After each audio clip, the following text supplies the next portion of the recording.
that is incorporation stage. We have already discussed the preliminary stage, in which we have discussed all the 5 steps which are given in your textbook. That 5 steps one by one. I am recalling the names only. First step is idea. Second, it is primary investigation. Third, it is extensive investigation. Fourth, it is mobilization of resources. And last and fifth one is the arrangement of finance. After completing the preliminary stage or a primary stage, we are moving towards the incorporation stage. I already told you that you have to go through the textbook line by line before starting this video. If you have not done, please pause the video and read out that page number 93 of your textbook. If you couldn't find your textbook in a physical form, you can download it from the description given in the video. So today we are going to start with the incorporation stage, and introduction is given in your textbook page number 92. After having completed the preliminary stage, the second stage in the direction of the process of formation of the company is called incorporation stage, where certificate of incorporation of company is to be taken. A private company has limited members and its share transfer is restricted. So, company can start for functioning after certificate of incorporation. So it is clearly stated that this stage is the final stage for the incorporation of the private limited company. Final stage of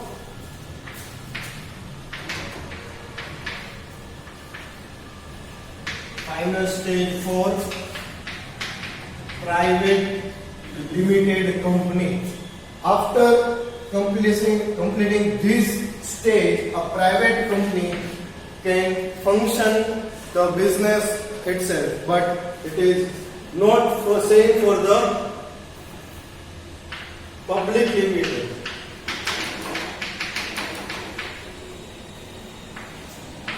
Public limited, there is one more stage after completion of this, that is certificate of commencement of business. They have to achieve one more certificate, but it is not part of your syllabus. It was the part of the old syllabus, but right now it is not stated in your textbook. So after this question we are completing the chapter.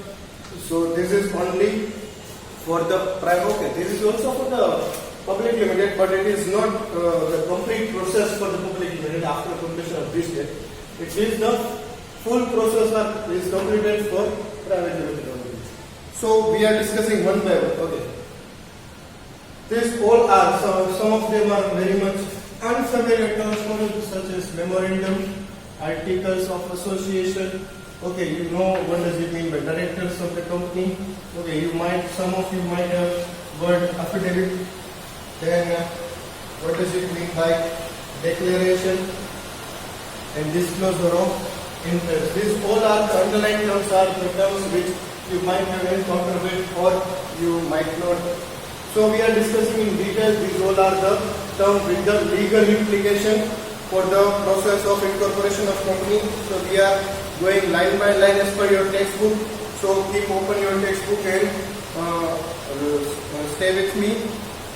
A private limited as well as public limited company need the following documents in order to get certificate of incorporation. So one thing is clear from this slide, these are the documents to be submitted to start the company, whether it is a private limited or a public limited. These 6 documents are the very much necessary documents for incorporation of company.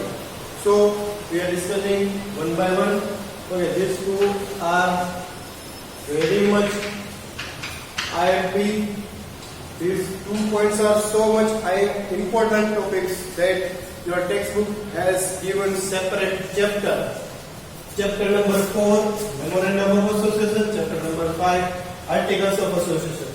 You are going to learn in detail, not as a separate topic like incorporation, but these 2 points are so much of importance that you have separate chapter on these 2 points, and we are discussing all these things in detail. So right now we discuss the paragraph for the memorandum of association, that is 3.3.2.1 on a page number 93 of your textbook. What is given? This is the basic document of a company. The details or clauses mentioned in the define and it defines the scope of activities of the company. Two things in the two lines. Memorandum is the basic document. What does it mean by basic? It is fundamental or foundation for the company. It is like constitution for the memorandum is like, we can say, constitution for the company. If we have our country, India has a constitution, each and every person in India are bound to, by birth, bound to the constitution of India. So this is memorandum of association. Association is the constitution for the company. Of any company, they have to form a memorandum of association. It is such a basic document that everyone should follow. Such a basic document that it is a very much important document that a company should follow. Each and every person working in the company or in the contract with the company have to follow line by line the memorandum of association. I already stated that it is like constitution for the company. Okay, then after it is stated the details or clauses mentioned in it define the scope and activities of the company.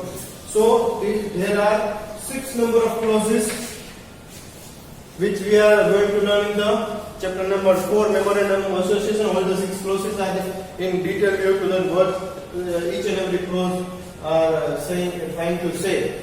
We have to learn line by line in chapter number 4.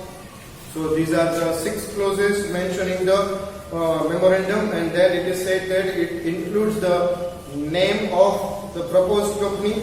Okay, here we have the briefing of all the 6 clauses. First is the name clause for the company. Second, it is given its objective. Third, and the address of its registered office is the third one. The capital is the fourth one. The liability is the fifth one of its member. So 5 clauses are mentioned in here already in the one line, but 6th one is the mentioned in chapter number 4. I am repeating the sentence once again, which are the details we could find in memorandum of any company. It includes the name of the proposed company, its objective, and the address of its registered office. What does it mean by registered office? Registered office is, you can say, a head office of a company, where all this basic functioning start from is called the registered office. First ever office of the company, with the address of which is stated in the memorandum as registered address. Every company must have registered address in this particular clause. So registered office clause, the capital and the liability of its member. What every member have to contribute the capital and what is the liability for every member, it is mentioned in the memorandum of association. Then it is said that it establishes the relation between the company and the third parties. It establishes this particular memorandum of association establishes company and third party. So what about the first party and second party? Where are the parties? Okay, these are not the parties like disco party. These are the parties like a person or a company or a business. First party is the company itself. This is the first party. These all are the legal terms. First person, who is addressing, who is the base, company. We are talking about right now. We are talking about company. So company is the first party. Who knows the company? Who knows the company? Their employees, their owners, their directors. These all are the second parties. And the unknown person on the earth, whether it is a natural person or artificial person. Now we have already discussed what are the artificial person. All the business, all the companies are under the name, under the head of the artificial person. Those are the third parties for the company. So Memorandum establishes the relationship between the company and the third parties. All the unknown person who want to interact with the company, they must know the memorandum of association. Okay, then after it is stated that memorandum of association is one of the most important and basic and primary requirement for every company. We have already discussed regarding that. Memorandum of association state the types of the business the company wants to undertake. In objective clause of the company of the memorandum of association, it is clearly stated which type of business company wants to undertake. And it is very much important. Objective is the most important clause for the memorandum of any company. If there is a single mistake, company might have to force closure. So, object clause is very much important.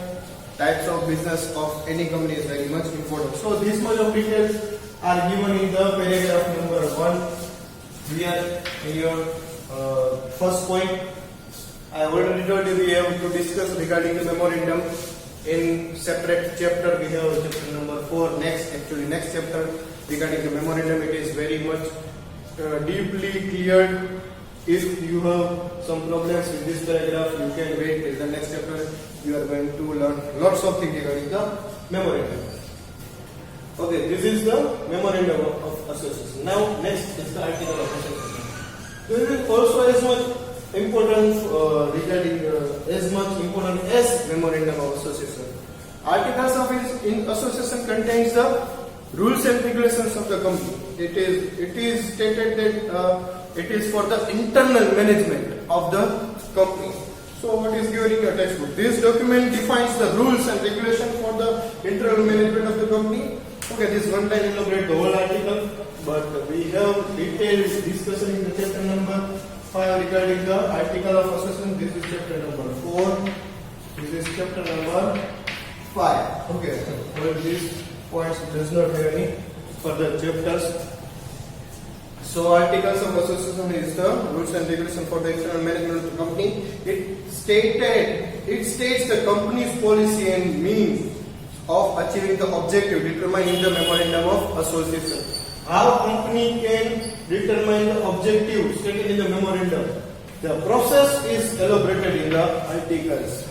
What are the work culture of the company? What is the area of work of each and every person working in the company is stated under the articles of association. It is called internal management rule book. So articles of association. And then it is a list of directors. Okay, it is very much easy by its name. List of directors. We have to name the list of all the directors of the company and that all. No, we have to make a list of the directors' name as well as several other things which are given in this paragraph, third point of your textbook. A list of name, address, age, occupation, nationality, etc. We have still not this, but we have stopped with the etc. of the person who take responsibility of the work as director has to be prepared. So this list must be prepared for the person who agrees to take responsibility as a director. We cannot name any person as a director if he agrees. So only we do not prepare only the name list. We need to prepare details like name, address, age, occupation, nationality, their document details or identity like PAN card, Aadhaar card, nowadays. Then it is stated that and submitted before the Register of Companies as per the Companies Act. Okay, now the new term, Registrar of the Company. Who is the Registrar of the Company? Registrar of the Company is the person who manages all the documentary evidence of the companies for the particular state. Yes, it is one person per state. In all Gujarat, each and every company have to be registered under only one person. Gujarat has only one registrar of company. Same as Delhi has one registrar of company. Rajasthan has one registrar of company. In each state there are one registrar of company, and all the company which are starting and preparing such list of documents, they have to submit these documents to the registrar of the company. Nowadays all the process become online process, but it is managed by single person per state.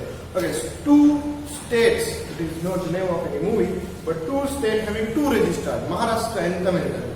These 2 states are having a large number of companies to be managed, and that's why there are 2 registrars of the companies for these particular 2 states. Okay, this is only for your journal knowledge. Okay, so all these documents and list, memorandum article list, or director written consent or affidavit, declaration and disclosure, all these documents have to be submitted to the registrar of the company. There has to be at least one woman director for certain companies among the list of the director decided by the company. That one woman director is compulsory. One woman director must be there for each and every company. Okay, there are certain limitations. If I'm not forgotten, if company having a share capital more than 100 crores, then it is compulsory. If I'm not forgotten. So one woman director is compulsory within the list of director. Okay, next, written consent and affidavit of the directors. Okay, I have already discussed it. You cannot name any person. If they are agree, then you can say the name, you can list the name of particular person. How we can say the particular person is agree. So we have to take written consent from the particular one. Written consent is the confession in writing that I am willing to act as a director of the company. So it is stated in your textbook that each subscriber or director has to give written consent to the registrar, that he has accepted the responsibility to work as a director willingly. Moreover, the subscriber and the first director has to file affidavit before the registrar. Now it is affidavits. In Gujarati, we are used to call it Sogandnamu affidavit, stamp paper thing with the advocates and all that. Moreover, the subscribers and the first director has to file affidavit before the registrar of the company containing the following fact. There are 3 facts which each director has to mention in the affidavit. First, directors, when company is incorporating at that particular time. First, what is the first one? He has not been convicted for any offense. Offense is mentioned here for the crime. So he has not convicted for any offense. We have to state in affidavit. Second, he has not been found guilty of any fraud or misfeasance. Misfeasance is the misappropriation of the money or fraud activity. We can say directly the fraud, monetary fraud, like Vijay Mallya. And last thing is given in your textbook is the information supplied to the registrar of the company are correct and complete. This particular person is not hiding anything, and all the listed director details and written consent are very completed and true. It is completed and true things. So this one thing must the first director have to give a affidavit and written consent are required for the whole director mentioning the list of director. Next thing is the declaration. Declaration is also regarding the director. Here, if one person is declaring something, it is called the declaration in written. Okay, we are talking about the company and all this inside the documents. Therefore, it must be a written declaration. What is there in your textbook? A declaration in the prescribed form, signed by the advocate, and chartered account, or it is signed by an advocate or a chartered accountant or a post accountant or a company secretary in practice, whoever is involved in the formation of the company. Most of chartered accountants are involved in the nowadays in the formation of the company. and also signed by a person named in the articles of association of a company as a director, manager or a secretary of the company. So declaration must be done by this particular type of person or a group of a person. And last one is the disclosure of interest in any other firm or company. Each and every director have to mention, directors whose name are in the list of the directors have to mention whether they are director or they are the partner or the owner of any other firm or the companies. They have to mention the names and details and their position in that particular firm or a company. So they have to disclose, means they have to reveal that particular data. They must not hide anything before the register of the company. It is given in your textbook that if a director or subscriber, manager or a secretary are also associated with the firm or a company, they have to give information regarding that association, that they are associated with that particular firm or other companies with such type of post and such type of work area.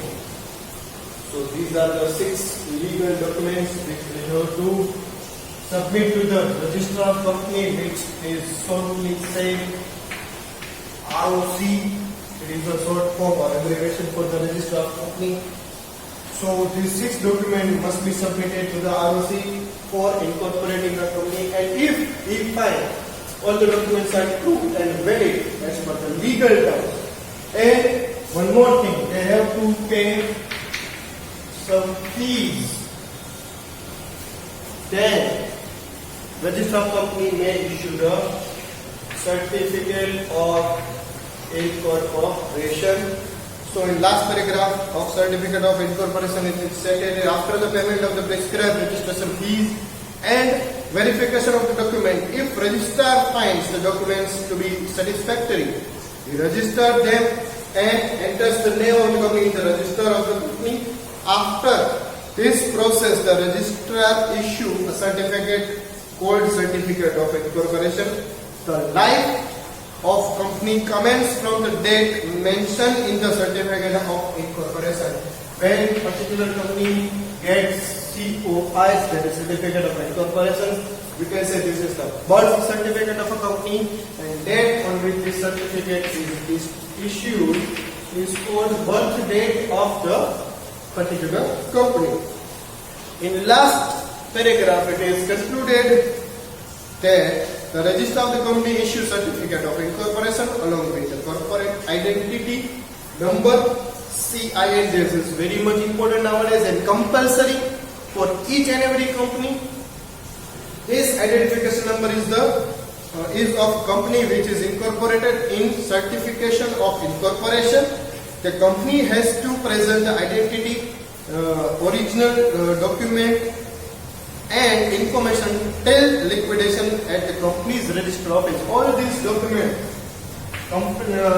incorporation certificate, CIN number certificate, corporate identity number certificate, and all these documents, memorandum, article, list of director, all these documents must be present till the date of liquidation. Liquidation is here stated for the closure of the company. Yes, like starting process, there is an ending process which we are going to discuss in the 12th standard, last chapter number 7 of SP, dissolution of a company, how we can end the company. And so this is the chapter, my dear friends.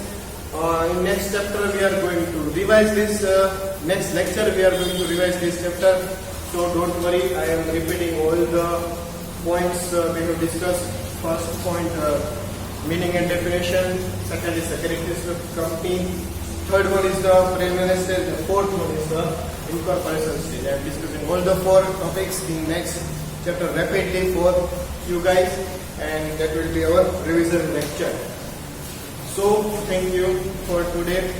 If you find this lecture good enough, hit the like button and don't forget to subscribe the channel. Thank you, friends.